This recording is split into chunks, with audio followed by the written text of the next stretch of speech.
دنیا کې انسانان چې ژوندي دي په چا ژوندي دي؟ په اوبو. وجعلنا من الماء كل شيء حي. الله وی موږ ګرځولي په اوبو باندې هر شی ژوندی. اما په آخرت کې به چې انسانان ډېر احتیاج لري او انسانان به پې ژوندي وي نو هغه لا اله الا الله ده. دا یوه خبر امام کوم هغه کړې سفیان ابن عیینه کړې. سفیان ابن عیینه وایي حامد ابن یحیی بلخي یو عالم له دنه نقل کړی. دی وایي په دنیا کې چې څومره شیان دي اجل لري غیر د الله نه دنیا هم اجل لري. یو ورځ به د دنیا اجل راورسېږي دغه ولاړه دنیا به هم یو ورځ مړه کي لکه نور مخلوقات الله عز وجل چې دنیا کې دي. نو دی وایي ان للدنیا اجلا کاجل ابن آدم اذا جاء اجلها ماتت. کله چې اجل راسي یو ورځ نو دا دنیا به مړه سي مرګ به ورته راسي. سفیان ابن عیینه وایي وی تر ټولو نه چې ډېر احتیاج علم ته لري عالم یې لري که جاهل. نو دی وایي که علم ته احتیاج چې لري عالم ډېر احتیاج علم ته لري له جاهل نه. جاهل خو اصل جاهل د تو پوښتنه نه ترېنه کوي. عالم خو خلکو په دې منلی کې عالم ده نو د خلکو مرجع ګرځېدلې ده. نو د ده په حق کې جهل طالبانو دا اقبق ده په نسبت سره جهل ته په حق د چا کې د جاهل کې څومره خوږه خبرې وکړه تاسې په خبر ځان پوه کوي. دوه انسانان دی علم نه لري، یو عالم علم نه لري یو جاهل علم نه لري. نو که جاهل علم نه لري ته پروا کوي صحیح ده ککو نه ده خو بیا هم دومره ډېره پروا نه کوي. عالم خو د خلکو مرجع وي خلک له ده نه پوښتنې کوي ده ته تې ووایي یو مسلې پوښتنه سرنه وکیدی وي ما ته نه ده معلومه. نو د ده په حق کې دا جهل دا اقبح ده په نسبت سره هغه جهل ته چې په حق د چا کې ده د جاهل کې ده. نو دی وایي چې کله یو څوک میدان د علم ته راسي نو دی باید کوشش وکړي علم ډېر حاصل کړي او ځان ته معلومات ډېر راولي چې الله عز وجل ده ته لکه د ده په حق کې دا جهل اقبح ده په نسبت سره هغه جهل ته چې په حق د چا کې ده. او یوه خبر طالبانو ورونو سفیان ابن عیینه دا کړې عافیت له شکر سره دا احب د طالبانو او که بلا مع صبر دا محبوبه ده. چا له ده نه پوښتنه وکړه له سفیان ابن عیینه نه وایي عافیت له شکر سره دا افضل ده او که بلا له صبر سره. ګوره الله تا ته صحت درکړی ده روغ جوړ یې فقر نه لرې غریبي نه لرې جوړ روغ یې اقتصاد دی برابر ده خو له دې سره سره څوک هم لرې شکر هم الله توفیق درکړی شکر ګزار هم یې شکر هم کوې دا افضل د طالبانو ورونو. او که الله مبتلی کړی یې مریض یې فقیر یې او یو بل مصیبت و بلا در باندې راغلی خو له دغه مصیبت و بلا سره الله څوک درکړی صبر درکړی نو صبر مع البلا افضل ده که عافیت مع الشکر افضل ده. نو بعضې د ده رایه دا وه د سفیان ابن عیینه وی د ما رایه دا د عافیت مع الشکر دا افضل ده له چا نه له صبر مع البلا نه دا افضل ده. بیا چا ورته ویلې چې ولې دې دا رایه مختاره کړله د تا وراره خو وایي چې صبر مع البلا افضله ده ته ولې شکر مع العافیت مع الشکر افضل بلې ده ورته ویلې ما قرآن کې فکر وکړ قرآن کې مې دوه انسانان ولیدل یو حضرت سلیمان علیه السلام او سلیمان علیه السلام ته طالبانو ورونو الله توک ورکړی و بادشاهي و عافیت مع الشکر الله ورکړی و الله له غلم داسې تعبیر وکړ نعم العبد انه اواب نعم العبد سلیمان انه اواب الله ته رجوع کوونکی و. بل بنده د الله حضرت ایوب علیه السلام هغه الله امتحان کړی و بلا و مصیبت پرې راوتلی و خو هغه بلا مع الصبر کو د هغه په حق هم الله عز وجل وویلې نعم العبد ایوب انه اواب نعم العبد ایوب ښه عبد بنده و خو دواړه یو شی سو.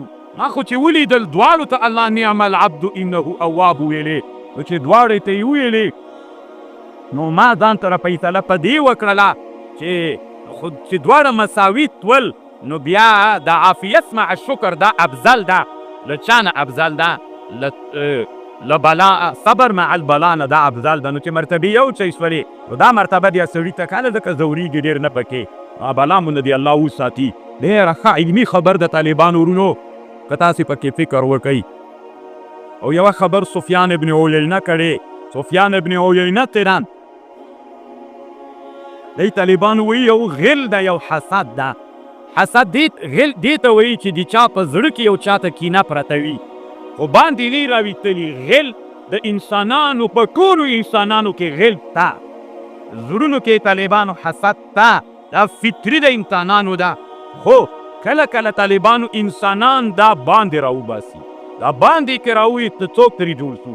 حسد چې پټه پاتې وله دې ته وایي. دې ته غل وایي طالبانو ورونو. نو دا یو ډېر ښه خوندور کار کړی ده. دی طالبانو وایي انسان چې ده یو له دښمن سره جهاد ده، یو له ځانه سره جهاد ده. له دښمن سره جهاد کې ده یو وارې کفایت کوي. له خپل نفس سره جهاد دا 9% د جهاد به انسان د خپل نفس سره کوي. ځکه تاسې طالبانو ورونو زه ډېر کوشش کوم تکاري چې الله مې په دې وعده کې رښتونی کړي. امام غزالي طالبانو رحمه الله په دې باندې بحث کوي په احیاء العلوم کې. صوفیانو باندې د الله رحم وکړي دغه ته کوښښ غربړي وهي. طالبانو احیاء العلوم کې په دې بحث کوي چې انسانان په بدن د امتحان کې دښمنان دي درښیي یې هلته بحث کوي. نو ته به له دې لښکرو سره دا جنګ څنګه کوې؟ له دغه لښکرو سره چې امریکایي او روسي لښکر یې ماتې کړل دغسې جنګ له همدغو لښکرو سره مو وکړه چې دا د تا د نقد لښکرې دي. کله د غرور په جامه کې درته راسي، کله د حسد، کله د فحشا، کله د رشوت، کله د غضب. دومره خوند کوي طالبانو احیاء العلوم کې دا به چې ته ورته حیرانه شې. په جمعو بحثونه دي. او امام غزالي دا یوه ګیلم کړې چې فقه په زمانه د سلفو کې د رسول الله زمانه کې چې فقه کومه معنا درلودله نننۍ فقه چې ساتي په کتابونو کې وایي دا د سلفو زمانه کې دا فقه نه وه. اصل فقه چې معنا یې ده دا تزکیه د نفس اصلي معنا ده. نن انسانان په دغه فقه ډېر مصروف شول. دغه فقه باندې هېڅوک نه دي مصروف چې دې باندې اصلاح د انسانانو د نفس راځي. او صوفیانو طالبانو بس مرید مې سوې راځه کښېنه را سره زتینو صحبت شروع صحبت نور هېڅ شیم نشته طالبانو ورونو. بس صحبت یې جمعې په ورځ راسي چې غر پټ شروع وي، نور هېڅ شیم نه سره. والله عز وجل دې نو دلته وایي یو جهاد له دښمن سره 9 جهاد به دې چا سره کوي. یوه ډېره خوندوره هغه د څه ورته وایي دا شکایت چا ورته کړی ده. یحیی ابن یحیی یو عالم راغلی ده. سفیان ابن عیینه ته یې شکایت کړی ده. داسې ورته ویلي وایي دا خبره واورئ ډېره خوندوره ده طالبانو. یحیی ابن یحیی ته ویلي یحیی ابن یحیی سفیان ابن عیینه ته ویلې وی ای ابا محمده یو شکایت درته کوم له ښځې نه دی. ښځه مې کړې ده خو دا ښځه مې داسې ښځه کړې ده چې زه مې دې ښځې ته ذلیل ډېر یم. عمره ورته ذلیل یم بیخي مې خبر نه مني او ډېر ورته حقیر یم. په حقیره سترګه دا ښځه ماته ګوري. نو سفیان ابن عیینه داسې سر کته واچو نو بېرته یې سر راپور ورته ویلې چې یو څو خبرې واوره.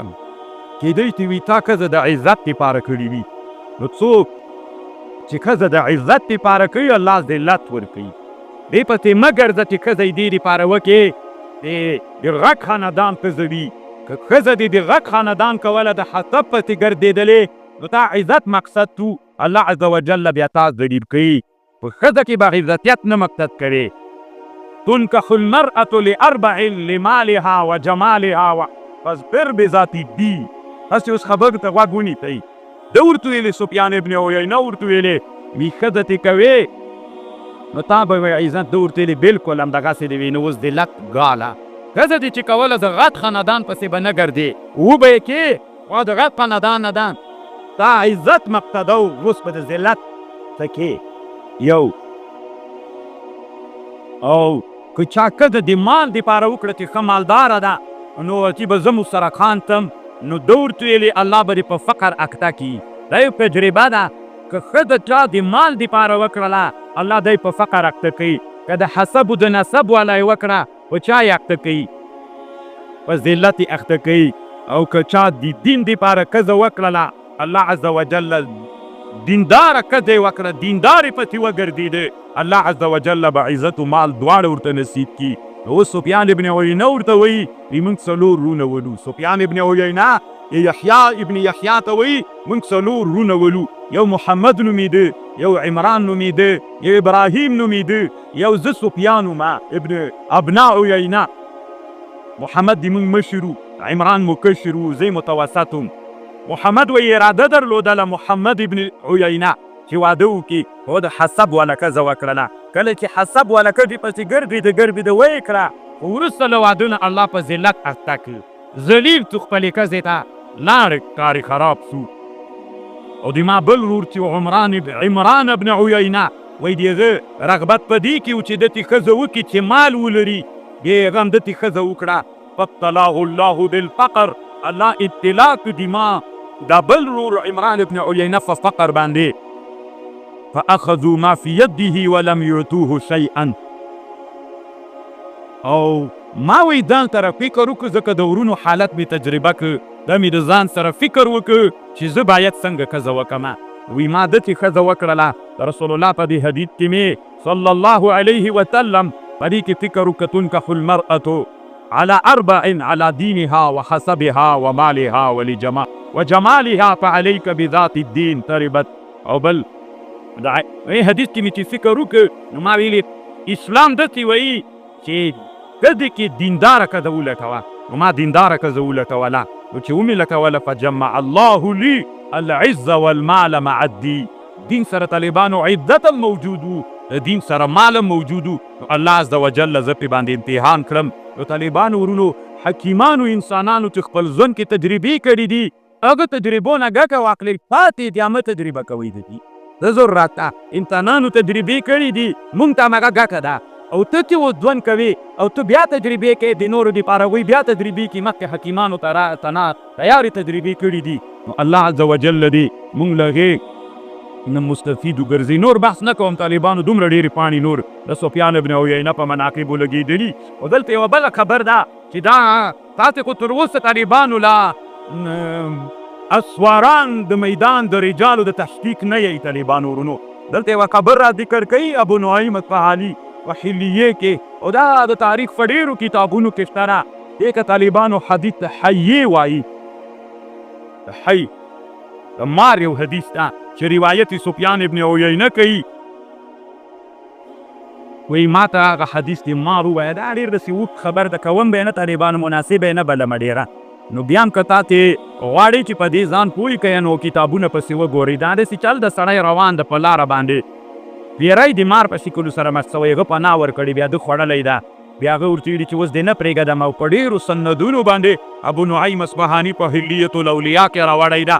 او که دا کتاب په اسانه نسئ پیدا کولی، علامه موسی خان ته کتاب ده کنز العظم فی تعیین اسم العظم، چې کوم یو اسم العظم ده، ځکه دا خبره تر هغې تړاو لري. ډېره داسې اوږده غوندې کیسه د طالبانو ډېره خطرناکه کیسه ده. نو بیا یې هلته سره وګورئ. زه یې ډېره مناسبه نه بلم طالبانو، دته د دروغ خو نه راته ښکاري، خو طالبانو بیا هم کروره کیږي راته.